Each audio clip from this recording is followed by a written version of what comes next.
राधे राधे सभी को। परीक्षा वॉर एकेडमी में आप सभी का स्वागत है।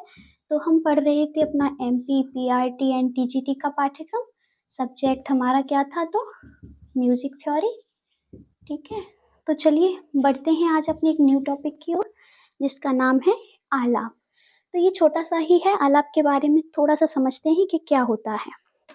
तो जो आलाप होता है उसमें क्या कलाकार क्या करता है, तो देखिए, यानी कि इसमें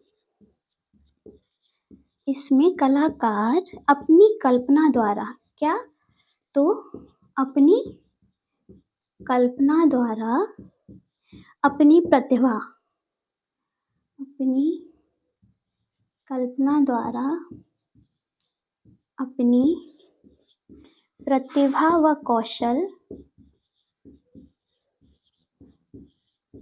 कौशल की प्रस्तुति श्रोताओं के समक्ष, तो क्या, श्रोताओं के समक्ष यानी कि सामने देता है।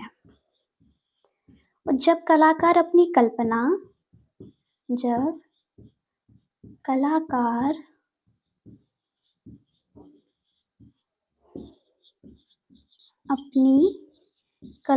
के माध्यम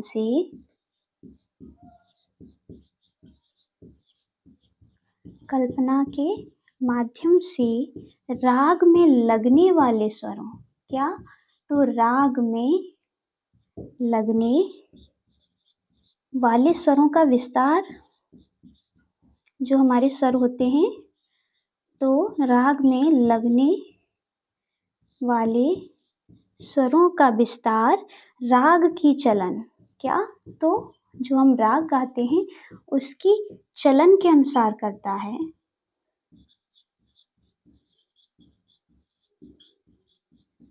चलन के अनुसार करता है तथा श्रोताओं के मध्य, जो हमारे श्रोतागण यानी कि सुनने वाले लोग होते हैं, तो जो श्रोताओं के मध्य इस आलाप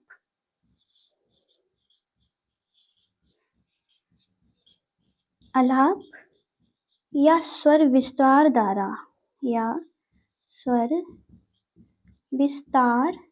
द्वारा राग का स्वरूप स्पष्ट करता है। तो क्या करता है? तो राग का स्वरूप स्पष्ट करता है। इसे ही क्या कहते हैं? तो इसे ही आलाप कहते हैं। लिख लीजिए, तो इसे ही आलापना या आलाप कहते हैं। इतना नोट कर लीजिए, फिर मैं आपको आगे बताती हूँ इसमें। तो क्या बताया मैंने कि जो श्रोता होता है, जो हमारा कलाकार होता है, वो अपनी प्रतिभा कल्पना से प्रस्तुति देता है श्रोताओं के सामने। तो उसमें क्या होता है कि जो वो अपने राग के स्वर या फिर राग का जो चलन होता है उसके अनुसार जो स्वर लेता है, तो वो जो स्वर या आलाप कर विस्तार करता है राग का, तो उसे ही हम आलाप कहते हैं। नोट कर लिया होगा आप लोगों ने, तो मैं अब इसको क्लीन कर दे रही हूँ।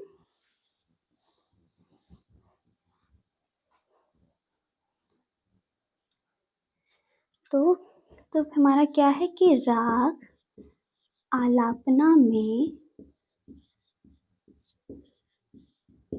कोई भी स्वर, तो क्या, राग आलापना में कोई भी स्वर ऐसा प्रयोग नहीं होता, कोई भी स्वर ऐसा प्रयोग नहीं होना चाहिए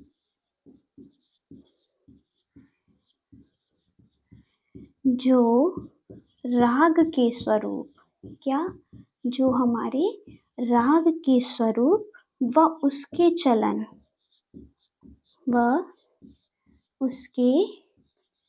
चलन के अनुकूल हो।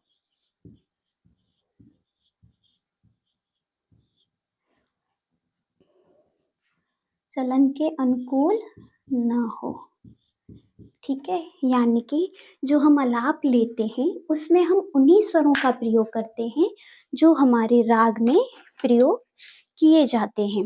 जैसे कि हमने वादी-संवादी को समझा था, उन स्वरों का प्रयोग करते हैं। अब जैसे कि वर्ज्य स्वर का अगर राग में प्रयोग नहीं है, तो हम उसे आलाप में प्रयोग नहीं कर सकते, ठीक है? ऐसा नहीं है कि हम आलाप में वर्ज्य स्वर का भी प्रयोग कर दें, तो ये हमारे राग के लिए उपयुक्त नहीं होगा। तो इस बात को आप ध्यान रखिएगा कि राग के स्वरूप व उसके चलन के अनुकूल स्वरों का प्रयोग किया जाता है। ऐसा नहीं कि जो अनुकूल ना हो, हम उन स्वरों का भी प्रयोग कर लें, ठीक है? तो आप इतना नोट कर लीजिए। छोटा-सा टॉपिक था, इसके बारे में थोड़ा-सा जानना था, जो कि मैंने आपको कम शब्दों में, कम लाइनों में बताया है। तो आप इतना नोट कर लीजिए।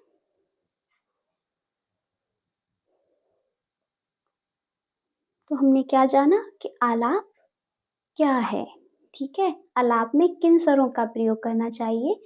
आलाप में उन्हीं स्वरों का प्रयोग करना चाहिए जो हमारे राग में स्वरों का प्रयोग हो रहा है।